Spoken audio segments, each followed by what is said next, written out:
या वर्षी समर्थांवर बोलण्याची जबाबदारी माझ्यावर आलेली आहे. समर्थांच्या अवतार कार्याची मुहूर्तमेढ ही नाशिकला सुरवली गेली. जवळजवळ 12 वर्षे एक तप ते इथेच होते. इथून त्यांनी मग 12 वर्ष तीर्थाटन केलं संपूर्ण भारतवर्षाचं. तेव्हा समर्थ जे आकाराला आले, जे रामदास झाले, त्याचा आरंभ याच परिसरामध्ये झालेला असल्यामुळे त्यांच्या वाङ्मयीन कार्याचा आणि अवतार कार्याचा मागोवा आपल्या सर्वांच्या साक्षीने घेणं मला अत्यंत औचित्यपूर्ण वाटतं. एका वादाचा थोडक्यात उल्लेख करतो आणि नंतर मी माझ्या विषयाकडे वळतो. वाद असा की महाराष्ट्रामध्ये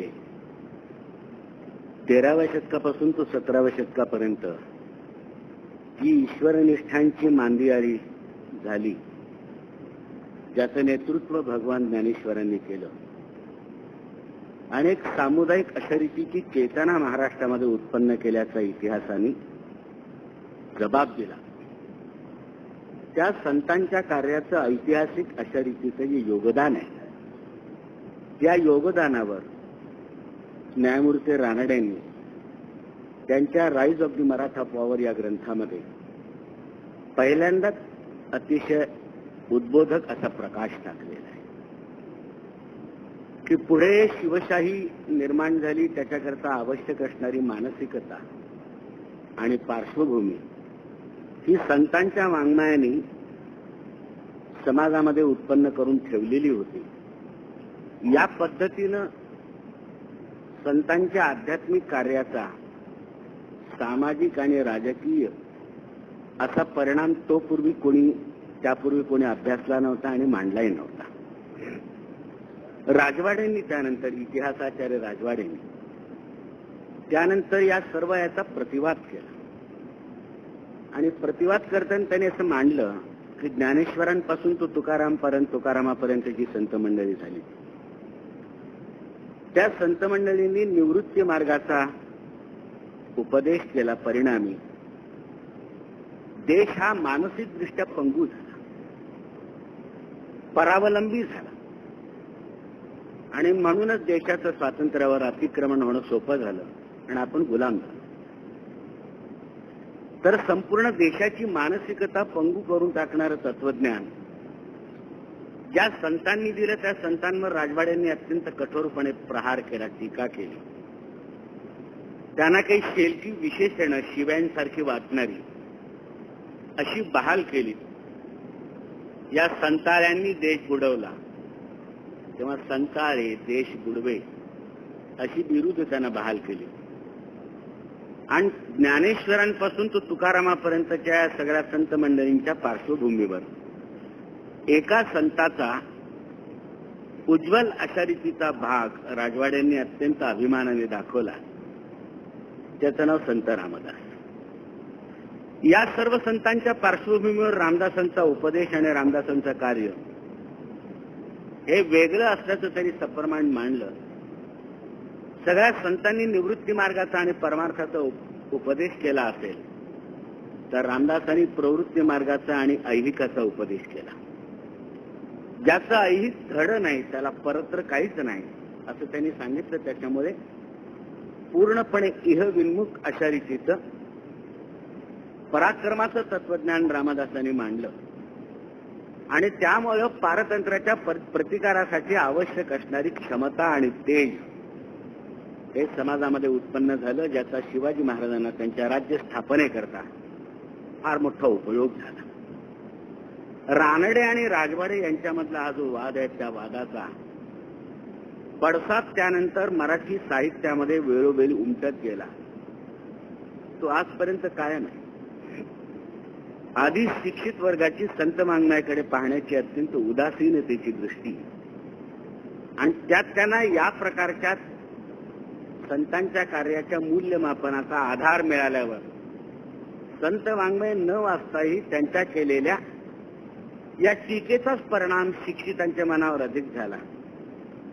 पण शिक्षितांच्या मनावर अलीकडच्या असा नाही झाला किंवा बाकीचे सगळे संत निवृत्ती मार्गी, नेभरट, देशाला बनवणारे, आणि समर्थ रामदास तेवढे प्रवृत्ती मार्गी आणि त्याच्यामुळे देशाला, देशाचं मन सशक्त करणारे, असा नाही झाला.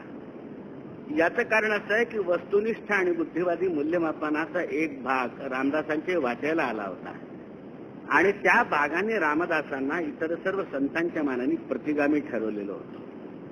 ज्ञानेश्वरांनी परमार्थाच्या मार्गातल्या जातीच्या भिंती तोडल्यात आणि सर्व मानव मात्र एकत्र आणले. म्हणून क्षत्रिय वैश्य स्त्रिया का शूद्र अंत्यजादी इया जाती तवची वेगळा लिया जवन पवती माते. माझ्याजवळ सगळा मानव मात्र एक आहे आणि माणसांनी पाडलेल्या जातीच्या भेदाच्या ज्या भिंती आहेत त्या माझ्या दृष्टीने अप्रस्तुत आहेत, असं परमेश्वराला ज्ञानेश्वरांनी वदवायला लावलं. परिणामी भक्तीच्या क्षेत्रामध्ये मनुष्य निर्मित भेदाभेद लयाला गेल्याचं दृश्य आपल्याला महाराष्ट्रामध्ये पाहायला मिळालं. या पार्श्वभूमीवर रामदासांनी जे उद्गार काढले त्या उद्गारामध्ये बुडाला औरंगा पापी ब्लेंच संहार जाहला, उदंड जाहले पाणी स्नान संध्या करावया, यासारखे जे उद्गार काढलेत त्याच्यामुळे समर्थांनी उच्चवर्णीयांच्या धार्मिक आचाराचा तेवढा भाग आपल्या लक्षात ठेवला आणि त्याच्यामुळे 13व्या शतकापासून 17व्या शतकापर्यंत तोपर्यंतच्या संतांनी पुढे नेलेला समाजाचा जो भाग होता त्याला प्रतिबंध घालण्याचा प्रयत्न रामदासांच्या उपदेशाने झाला. अशा रीतीच्या रामदासाच्या कार्याचं मूल्यमापन झाल्यामुळे परिणाम असा झाला की देशाला नेभलट बनवणारे बाकीचे संत आणि देशाला प्रवृत्ती मार्गाचा उपदेश केला तरी सुद्धा प्रतिगामीपणाकडे नेणारा रामदास, या दोन्ही संतांचं मूल्यमापन शिक्षितांचे लेखी समानच राहील. परिणामी संत वाङ्मयाकडे वळण्याची बुद्धी कोणालाही झाली नाही.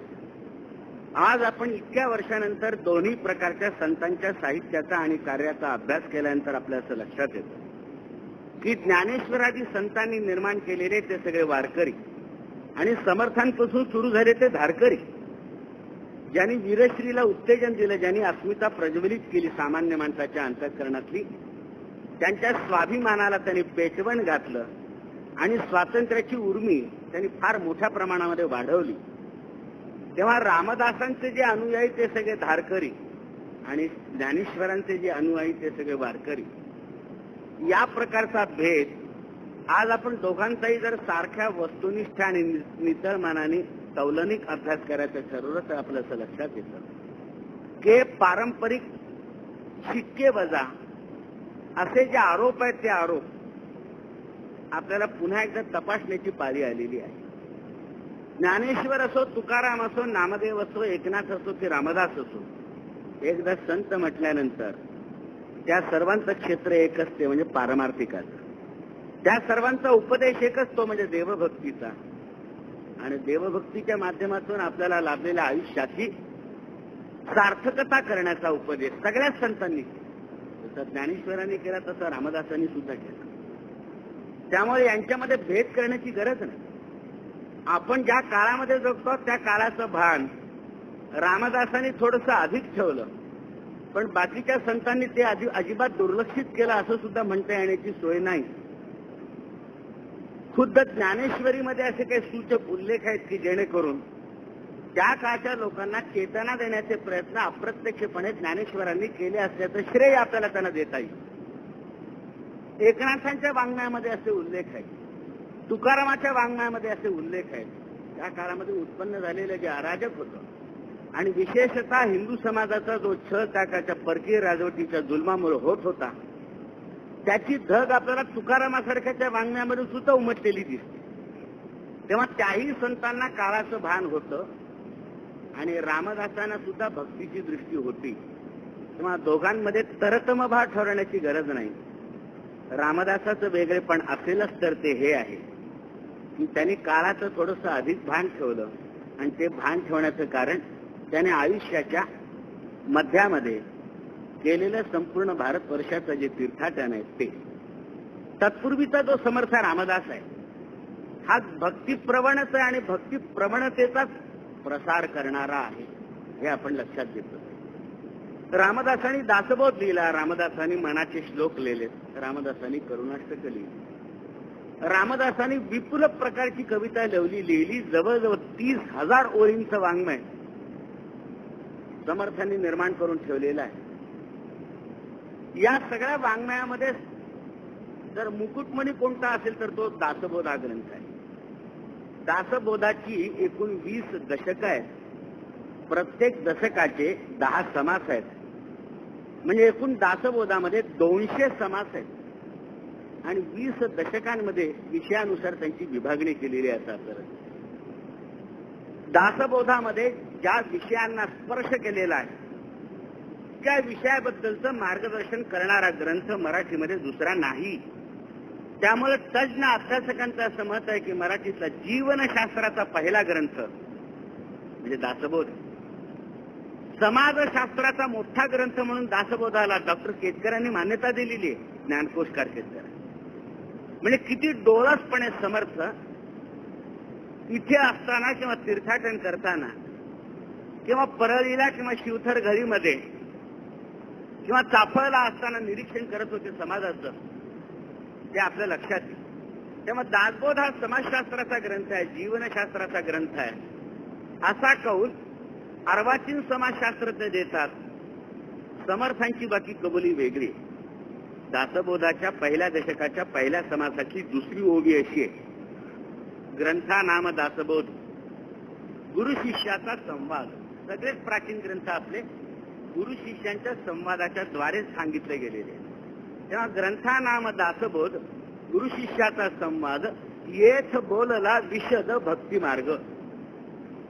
या दासबोध ग्रंथामध्ये मी भक्ती मार्गाचं विशदीकरण केलेलं आहे असं समर्थ सुरुवातीलाच आपल्याला आश्वासन देतात. ग्रंथाच्या अगदी आरंभी दुसऱ्या ओळीमध्ये समर्थ म्हणतात की हा भक्तिबोधाचा ग्रंथ आहे. मी तुम्हाला भक्ती मार्ग विवरून सांगितलेला आहे या ग्रंथामध्ये. आणि चिकित्सक अभ्यासकांना असं लक्षात येतं की भक्ती मार्गाचं विवेचन दासबोधामध्ये नाही म्हटलं तरी चालेल इतकं नगण्य. 3 दशक आहेत, त्यातले 2-3 समास आहेत की जे त्यांनी भक्तीच्या विवेचनाला वाहिलेले आहेत. एक पूर्ण दशक नवविधा भक्तीला वाहिलेलं आहे. 12व्या दशकातला 4था समास आहे. असे अत्यंत तुरळक समास किंवा दशक निर्भयपणे भक्तीच्या विवेचनाला वाहिले असल्याचं आपल्या लक्षात येतं. असं असताना समर्थ म्हणतात की हा संपूर्ण ग्रंथ 200 समासांचा ती भक्ती मार्गाचं विवेचन करण्यासाठी निर्माण केलेला आहे. आणि आमचे सर्व समाजशास्त्रज्ञ म्हणतात की हा ग्रंथ समाजशास्त्राचा ग्रंथ आहे, जीवनशास्त्राचा ग्रंथ आहे. वस्तुनिष्ठ वाचकांची जी प्रचिती आहे ती प्रचिती डॉक्टर केतकरांच्या अभिप्रायाला जुळणारी आहे. खरोखर हा जीवनशास्त्राचाच ग्रंथ आहे. समर्थांनी संपूर्ण वाङ्मयामध्ये जे डोळस निरीक्षण केलं, स्पर्श केला नाही असे विषय नाही. साधा त्यांच्या मूर्ख लक्षणाचा समास आपण वाचून पाहिला, त्यातल्या त्यात तुमच्या माझ्यासाठी पडत मूर्ख लक्षणाचा समास जर आपण वाचून पाहिला तर आपल्या असं लक्षात येईल. आमचे ज्येष्ठ स्नेही होते मराठी शायर भाऊसाहेब पाटणकर, ते म्हणत असत की त्या समासामध्ये मला आत्मसाक्षात्कार झाला. म्हटलं कसा काय? तर म्हणे त्यात एकही लक्षण असं सांगितलेलं नाही की जे माझ्यामध्ये नाही, आणि माझ्यामध्ये असं एकही लक्षण नाही की जे समर्थांनी त्यामध्ये विवेचन करून सांगितलेलं नाही. सर्वसामान्य मनुष्य मात्राचं आणि समाजाचं काय निरीक्षण समर्थांनी केलेलं होतं. आता साधी गोष्ट तुम्हाला सांगतो. सकाळी उठल्यापासून तो रात्री झोपेला जाईपर्यंत आणि जन्माला आल्यापासून तो मृत्यू पावेपर्यंत माणसाचं जे दैनंदिन जीवन आहे, मग ते वैयक्तिक असो की सार्वजनिक असो, हे समर्थांनी आपल्या बोधांनी नियंत्रित करून ठेवलेलं आहे. आता या काही गोष्टी सांगण्याची गरज आहे का? समर्थ आम्हाला सांगतात प्रातःकाळी उठावे, हे सांगण्याची गरज आहे. काही पाठांतर करावे, सर्वोत्तमाला आठवावे यथाशक्ती, आता हे सांगण्याची गरज आहे का मला सांगा. मग बाहेर दिशेशी जावे, ते कोणा न ठावे, बहिर्दिशेला जावं कोणाला कळणार नाही अशा पद्धतीने, हे सांगण्याची गरज आहे. समर्थांनी ते सांगितलेलं. मग हातपाय तोंडावा, देवदर्शन देवार्चन यथाशक्ती हे सगळं करावं. म्हणजे सकाळपासून माणसांच्या ज्या क्रियांना सुरुवात होते त्या क्रियांबद्दलचं सुद्धा मार्गदर्शन करण्याची दक्षता समर्थांच्या बोधामध्ये घेतलेली आहे, ज्याची आवश्यकता नव्हती. किती गोष्टी सांगाल. माणूस सभेमध्ये बसतो, कीर्तनामध्ये बसतो, कसा बसतो त्याचं निरीक्षण केलेलं आहे. कीर्तनामध्ये बसल्या बसल्या किंवा ऐकल्या ऐकल्या तो कशा कडकडून जांभया देतो आणि कशा डुलक्या देतो त्याचे वर्णन समर्थांनी केलेलं आहे. न कळणाऱ्या विषयाचं विवेचन चालू असताना सगळ्यांच्या समोर खुशाल तो आपल्या दोन्ही हाताने डोकं कसं खाजवतो त्याचे वर्णन केलेलं आहे. समर्थांच्या इतर प्रकरणांमध्ये मित्रांनो, बागकाम नावाचं एक प्रकरण आहे. त्या बागकाम नावाच्या प्रकरणामध्ये माणसांनी स्वतःच्या घराभोवती बाग करावी. त्या बागेमध्ये कोणकोणती वनस्पती लावावी त्या सगळ्या झाडांची यादी दिलेली आहे. त्याच्यावर फुलांची झाडं आहेत जी देवपूजेसाठी उपयोगी पडतात, औषधी वनस्पतीची झाडं आहेत, भाजीपाला आहे, त्या सगळ्यांची यादी दिली आहे समर्थांनी. कारखाना नावाचं प्रकरण आहे. त्या प्रकरणामध्ये घर कसं बांधावं याचा सगळा तपशील दिलेला आहे. विटा कशा तयार कराव्यात, त्याच्याकरता माती कशी निवडावी, विटा कशा भाजाव्यात, मजुरांवर लक्ष कसं ठेवावं, इथपासूनचं मार्गदर्शन समर्थांनी केलेलं आहे. याचा अर्थ मनुष्य जीवनामध्ये आवश्यक अशा सर्व विषयांबद्दलचं मार्गदर्शन समर्थांनी केलं असेल तर त्याचा अर्थ हा ग्रंथ जीवनशास्त्राचं किंवा समाजशास्त्राचं ठरवणं हे जास्ती इष्ट आहे. असं असताना समर्थवाची दावा करतात की हा ग्रंथ भक्ती मार्गाचं विवेचन करणार. याची सांगड कशी घालायची? या दोघांपैकी कोणीतरी खोटं बोलत असलं पाहिजे असा आरोप करण्याचा मोह आपल्याला होईल. समर्थांनी जाणून बुजून लिहिलेला आहे. तेव्हा या दोन विसंगतींचा आपल्याला कशा रीतीने जोड करून दाखवता येईल असा प्रश्न जर मनामध्ये आला तर त्यासाठी स्वतःची बुद्धी चालवण्याऐवजी आपण समर्थांचे चरण धरले आणि त्यांना जर विचारलं मार्गदर्शन तर ते कदाचित आपल्याला त्यातून दिशा दाखवू शकते. समर्थ आज आपल्याला उपलब्ध नाहीत, पण नाही याबद्दल निराश होण्याची गरज नाही. याचं कारण समर्थांच्या शेवटच्या काळामध्ये महाराज गेलेत, शिवाजी महाराज गेलेत आणि त्यानंतर 2 महिन्यात समर्थ गेलेत. दासबोधाची रचना त्यांनी पूर्ण केली आणि पूर्ण केल्यानंतर काही दिवसातच समर्थांनी या जगाचा निरोप घेतला. समर्थ आता राहत नाहीत हे लक्षात आल्यानंतर सर्व शिष्यांची अंतःकरण व्याकुळ होऊन गेली.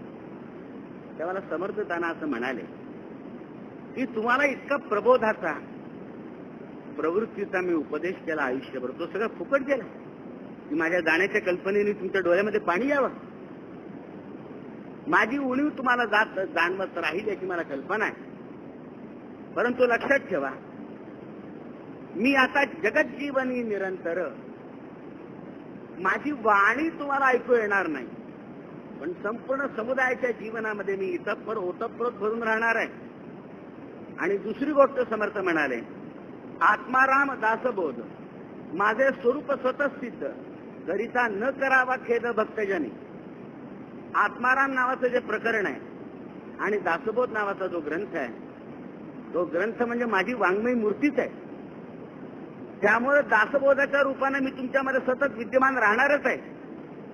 तुम्हाला दुःख करण्याचं कारण नाही. समर्थांनी आम्हाला जे आश्वासन दिलं की दासबोधाच्या रूपाने मी तुमच्यामध्ये आहे, त्याचे पाय धरण्याचा विचार जर आपण केला तर त्यातून कदाचित आपल्याला याचा उलगडा होऊ शकेल. हा भक्ती मार्गाचं विवेचन करणारा ग्रंथ आहे अशी समर्थांची कबुली आणि भक्ती मार्गाच्या विवेचनाची तुरळक दासबोधामध्ये असणं, याउलट तो जीवनशास्त्राचा किंवा समाजशास्त्राचा ग्रंथ असल्याची प्रचिती वाचकाला नक्कीच येणं. या विसंगतीचा जो उलगडा करायचा झाला तर ही जी लहान लहान कामं सांगितलेली आहेत, सकाळी उठल्यापासून तो रात्री झोपेपर्यंत किंवा जन्माला आल्यापासून तो मरण पावेपर्यंत, तुमच्या माझ्या आयुष्यातली जी नित्य दैनंदिन वैयक्तिक किंवा सार्वजनिक स्वरूपाची जी कर्म आहेत ती कर्म आदर्श कशी व्हावी ती कर्म सर्वोत्कृष्ट कशी व्हावीत याबद्दलचं विवेचन समर्थांना करायचं आहे. आणि ती कर्म आदर्श आणि सर्वोत्कृष्ट करण्याकरता आवश्यक असणारी एक युक्ती समर्थांनी दासबोधामध्ये सांगून ठेवलेली आहे. समर्थ म्हणाले होते की कोणतंही कृत्य तुम्ही करा, जाणीवपूर्वक करा किंवा नेणीवपूर्वक करा, त्याचा करता मी नाही, त्याचा करता मी नाही, करता राम हे असोदावे अत्यंत, त्याचा करता राम आहे.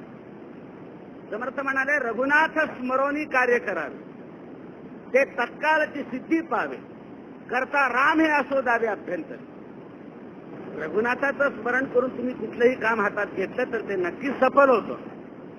पण सफल झाल्यानंतर त्या कामाच्या यशाचं श्रेय स्वतःकडे घेण्याचा मोह होण्याच्या अगोदर याची काळजी घ्यावी की करता मी नाही, करता राम असो द्यावे अभ्यंतरी. अंतःकरणामध्ये पक्की फुंगाट बांधून घ्यावी.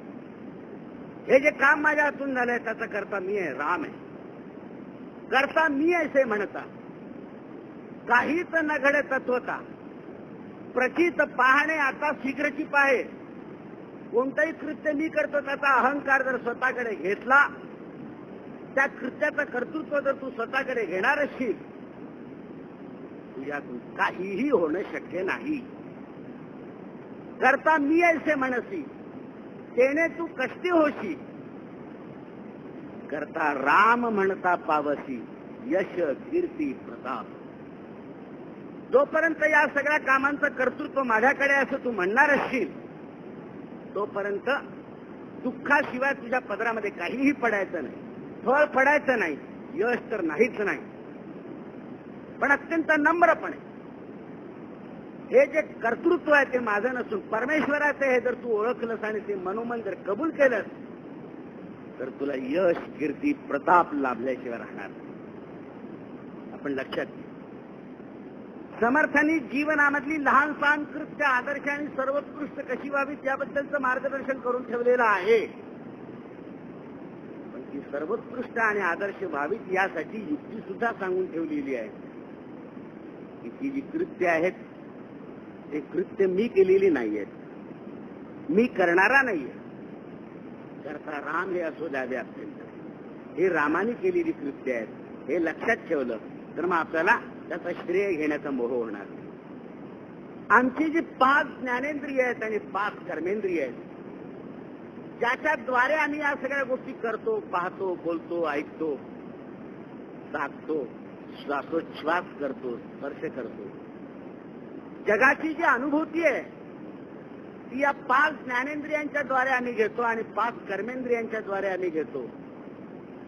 आपण लक्षात घ्या, ही जी 5 ज्ञानेंद्रिय आहेत आणि 5 कर्मेंद्रिय आहेत, या ज्ञानेंद्रियांना आणि कर्मेंद्रियांना त्यांची त्यांची कामं करण्याची जी शक्ती आहे ती शक्ती कोणी पुरवली? मी नाही पुरवली. बोलताना मी असा दावा करत असतो की प्रत्यक्ष मी माझ्या डोळ्यांनी पाहिलं, मी माझ्या कानाने ऐकलं, दुसऱ्याचं सांगोवांगी सांगत नाही. मी स्वतः चाव घेऊन पाहिजे. ज्ञानेंद्रियांनी आणि कर्मेंद्रियांनी जे केलेलं आहे त्याचं श्रेय उजागरीने मी स्वतःकडे घेत असतो आणि दावा करत असतो की मी ऐकलं, मी पाहिलं, मी श्वासोच्छ्वास केला, मी हे काम केलं, मी चाललो, मी बसलो. त्यावेळेला आपण हे विसरून जातो की या ज्ञानेंद्रियांना आणि कर्मेंद्रियांना ही सगळी कामं करण्यासाठी आवश्यक असणाऱ्या शक्तीचा पुरवठा कोणी केला? ज्यानी केला त्याची आठवण ठेवली पाहिजे. ज्यानी केला त्याची आठवण ठेवली पाहिजे.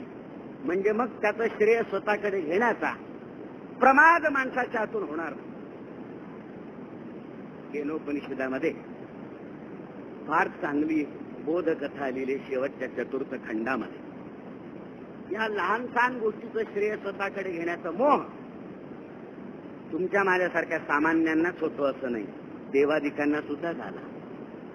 4थ्या खंडामध्ये एक कहाणी आहे की देव दैत्यांचं युद्ध नुकतंच संपलं आणि देवांनी दैत्यावर विजय मिळवला आणि त्या विजयाचा आनंद ते साजरा करतायत, नाचतायत, कुडतायत.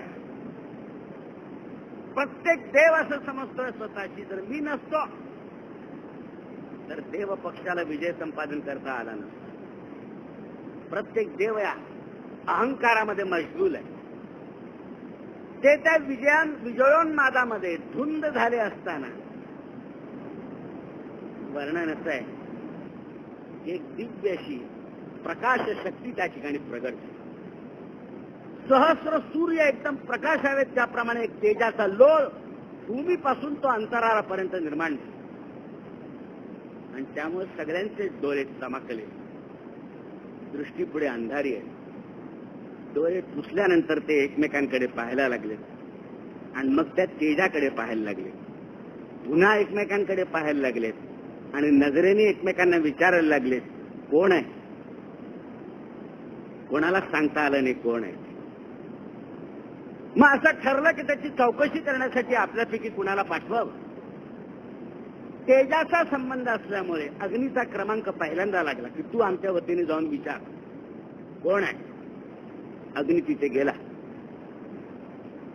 आणि त्यांनी विचारलं त्या शक्तीला, कोण आहेस तू? उत्तर देण्याऐवजी तिने प्रतिप्रश्न केला, तू कोण आहेस? आणि तू कोण आहेस असा प्रश्न जर प्रश्नकर्त्याला केला तर त्याच्यासारखा दुसरा अपमान नसतो.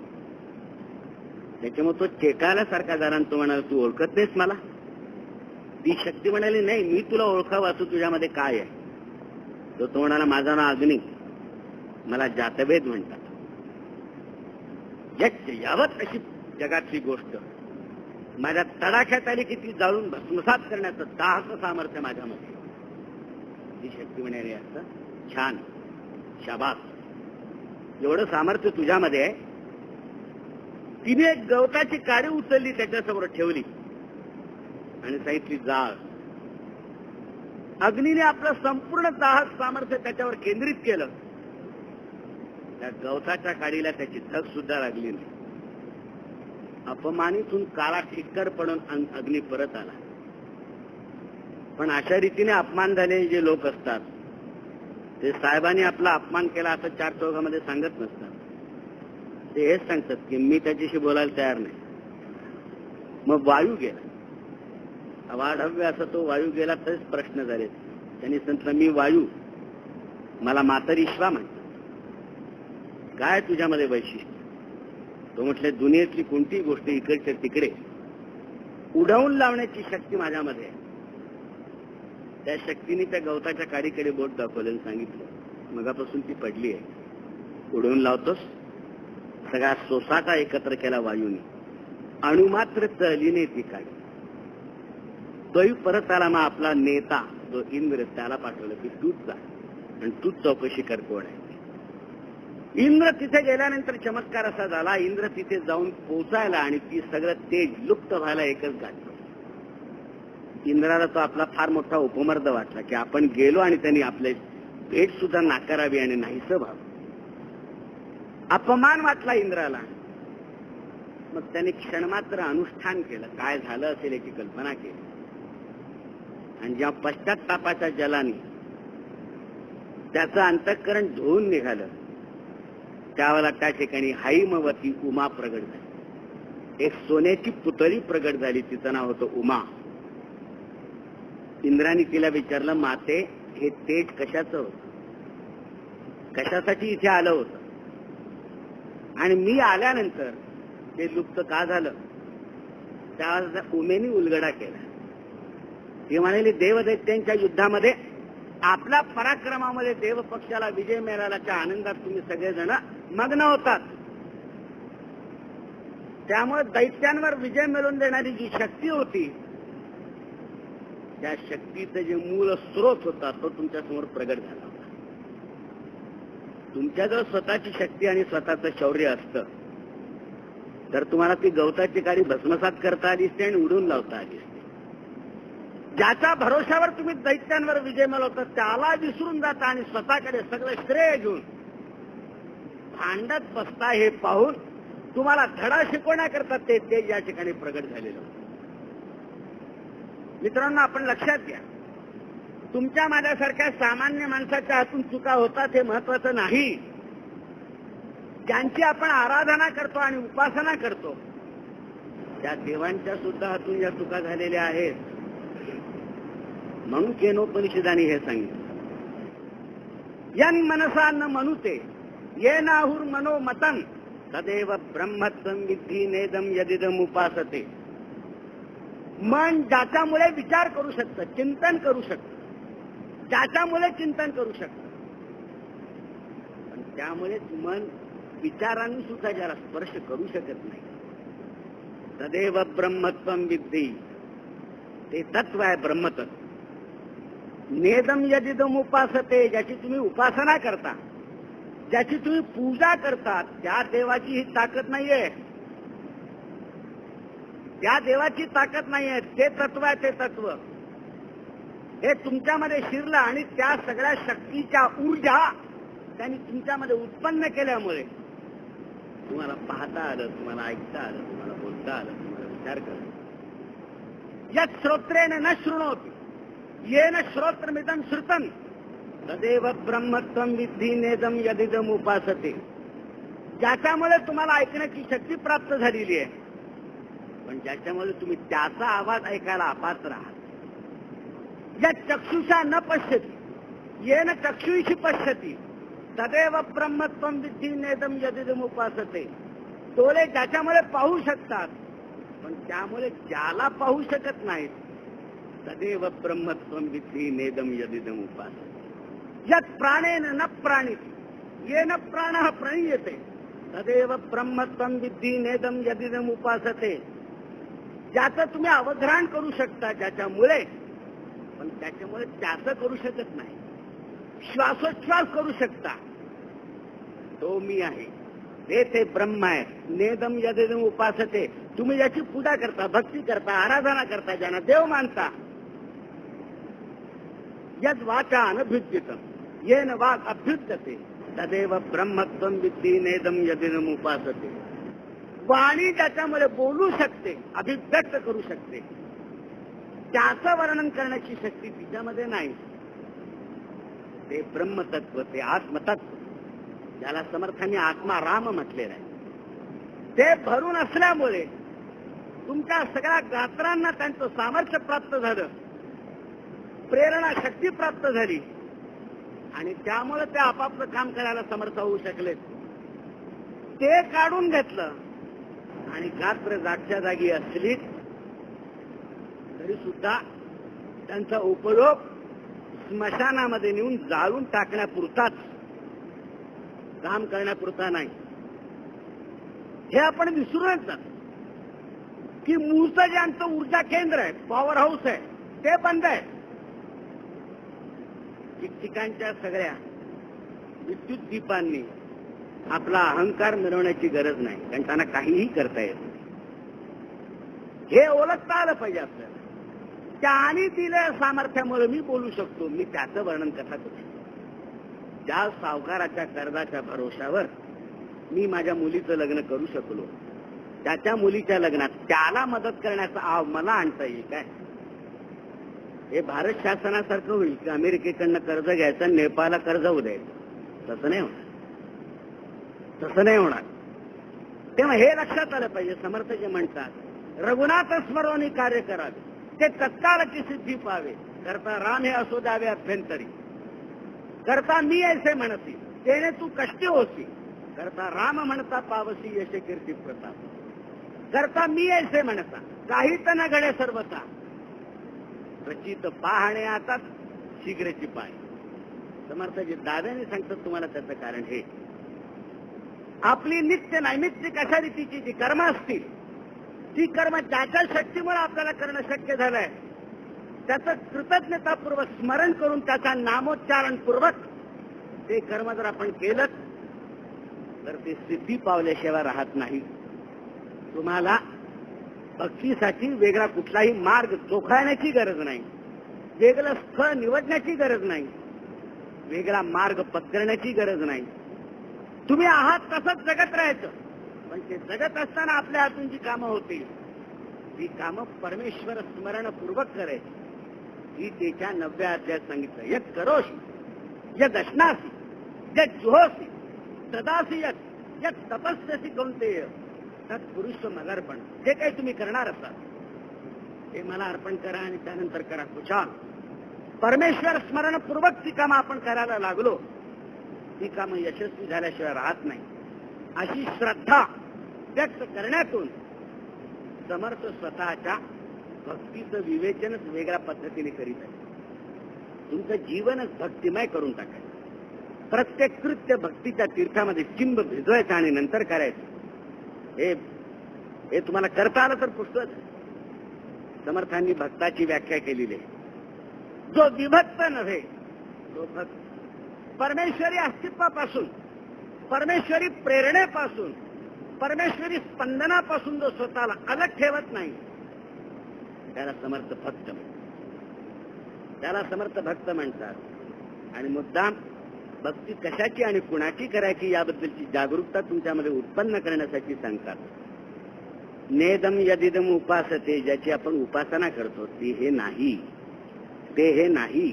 याचं कारण समर्थ म्हणतात की त्यांची ताकद नाही, त्या देवांचीही ताकद नाही.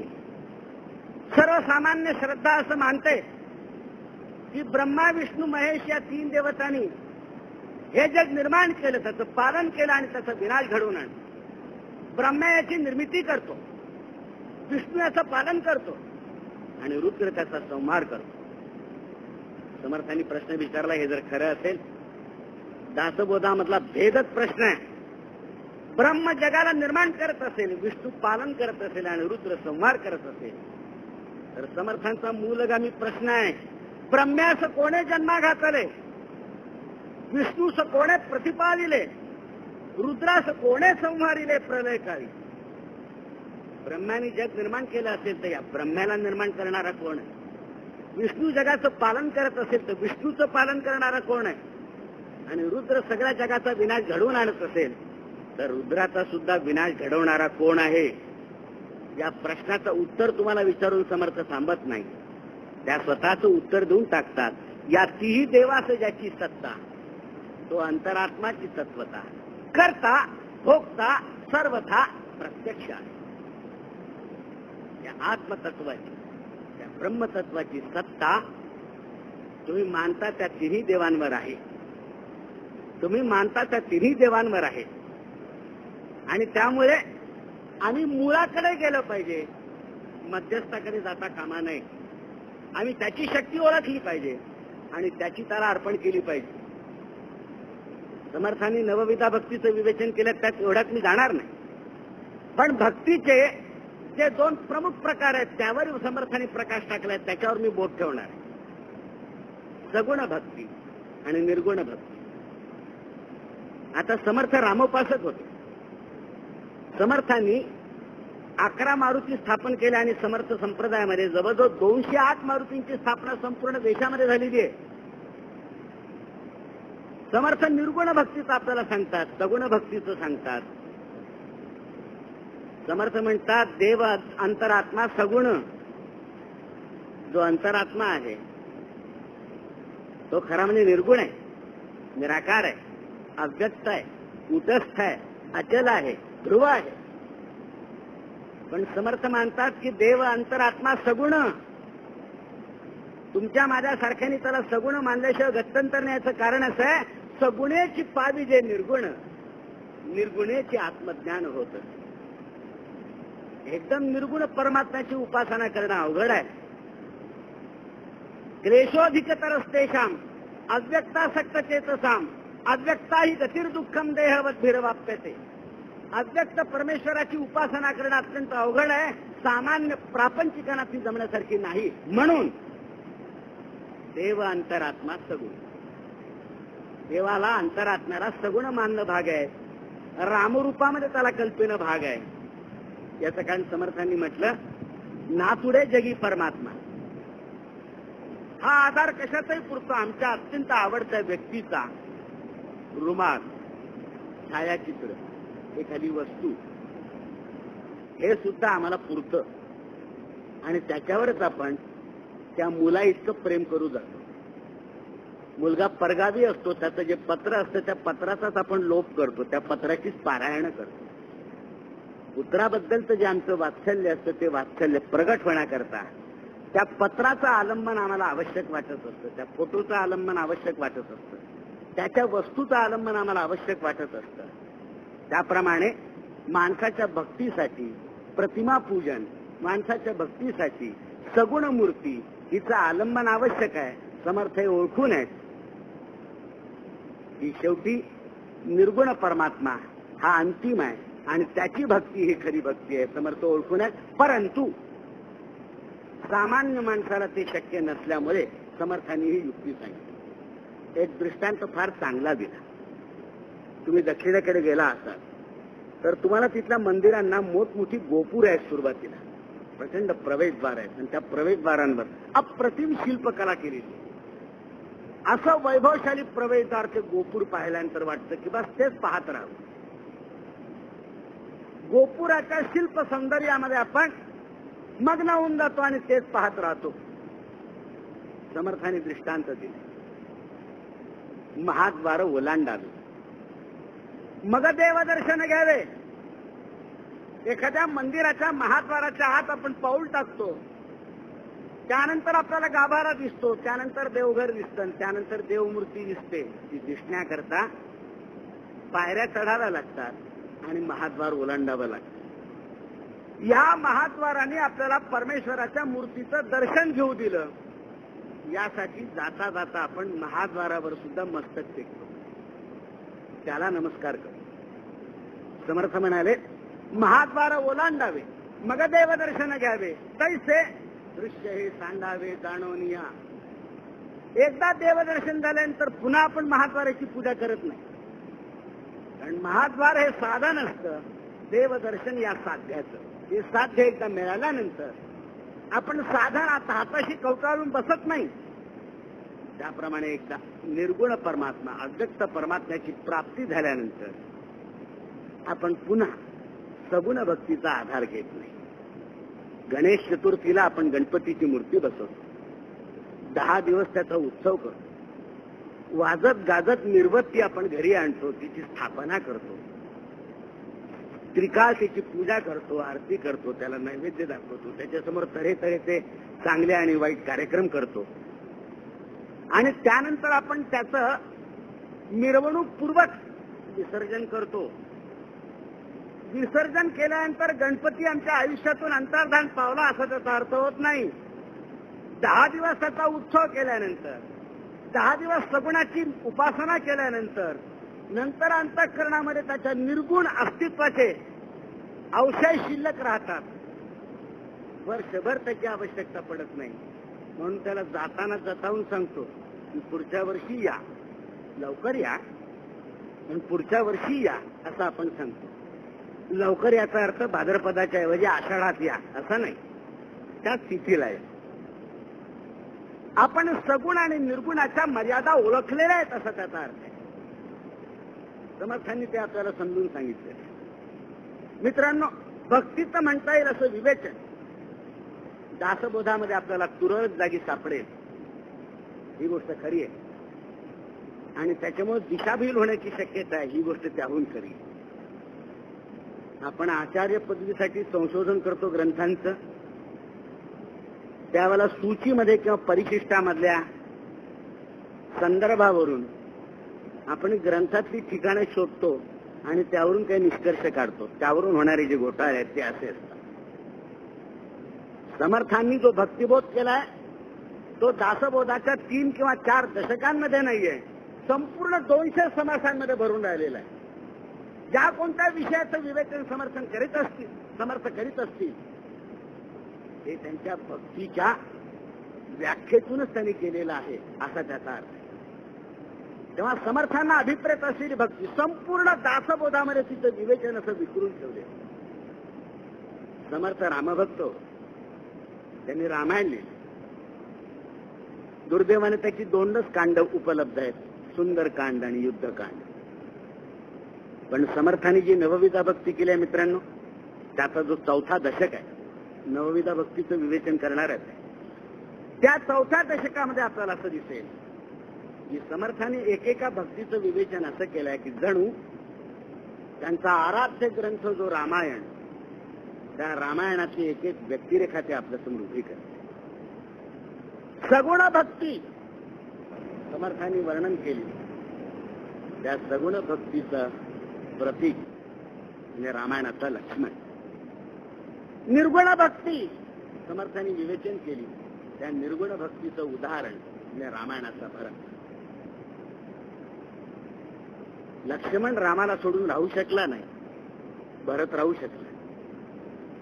तो आपल्या मातुल कुलामध्ये होता, रामाला सोडून होता.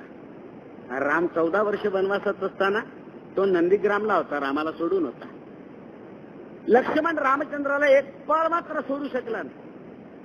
आईला सोडलं, बापाला सोडलं, बायकोला सोडलं, रामाला नाही सोडलं. त्यांनी तो रामाशिवाय राहू शकत नव्हता, म्हणून तो सगुण भक्तीचा आदर्श. भरत रामाशिवाय राहू शकत होता, तो निर्गुण भक्तीचा आदर्श. पण रामाशिवाय राहू शकत होता याचा अर्थ भरताची भक्ती लक्ष्मणापेक्षा कमी होतं असं नाही. म्हणून रामचंद्रांनी दोघांवरही सारखंच प्रेम केलं. प्रश्न विचारला की का हो, हा विभीषण रावणाचा भाऊ न, जाऊ द्या तुमचा भक्त बिकताय, परंतु त्याने तुमच्यासारख्या शत्रूशी आपल्या भावाविरुद्ध संगनमत करावं. भावाभावाचे संबंध असे असतात. तेव्हा रामचंद्र म्हणाले होते की न सर्वे भ्रातरस्तात भवंती भरतोपमा. जगातले सगळे भाऊ काही भरतासारखे नसतात. भरत आणि लक्ष्मण रामाच्या लेखी समान होते, अणुमात्र कमी नव्हते. महाभारतामध्ये उद्धव हा निर्गुण भक्तीचा आदर्श, अर्जुन हा सगुण भक्तीचा आदर्श. ज्यावेळेला भगवान कृष्णाची निर्वाणाची वेळ आली तेव्हा त्यांनी उद्धवाला सांगितलं, दोघांनाही गीता सांगितलेली बरं. अर्जुनाला सांगितलेली गीता महाभारताच्या भीष्म पर्वामध्ये आलेली आहे आणि उद्धवाला सांगितलेली गीता श्रीमद भागवताच्या 11व्या स्कंधामध्ये आलेली आहे. दोघेही मित्र, दोन्ही भक्त. जेव्हा निर्याणाची वेळ आली तेव्हा श्रीकृष्णाने उद्धवाला सांगितलं की ज्याप्रमाणे सूर्य अस्ताला जाताना आपलं तेज अग्नीमध्ये ठेवून जातो, त्याप्रमाणे माझं तेज मी तुझ्यामध्ये ठेवून जातो आहे. वर्णन असं आहे की श्रीकृष्ण गेल्याची बातमी कळली, तो रस्त्यावर होता, तो चालत होता. ऐकून न ऐकल्यासारखं त्याने केलं आणि तो चालत राहिला. त्याच्यावर काहीच परिणाम झाला नाही. अर्जुनावर जबाबदारी टाकली होती कृष्णाने की मी गेल्यानंतर माझ्या 16,000 स्त्रिया वसुदेव आणि देवकी यांना द्वारकेहून मथुरेवर पोहोचवण्याची जबाबदारी मी तुझ्या नेतृत्वावर सोडतोय. द्वारका बुडणार होती, त्याच्यामुळे सगळी द्वारका हलवायची, आपल्या सगळ्या नातेवाईकांना हलवायचं. अर्जुनाच्या शौर्यावर भरोसा ठेवून कृष्णाने त्याच्यावरती जबाबदारी टाकली. कृष्ण गेल्यानंतर मित्रांनो, महाभारतामध्ये वर्णन असं आहे, कृष्ण गेल्यानंतर अर्जुन वसुदेव देवकी आणि 16,000 स्त्रियांचा तांडा घेऊन द्वारकेहून मथुरेकडे जायला निघाला.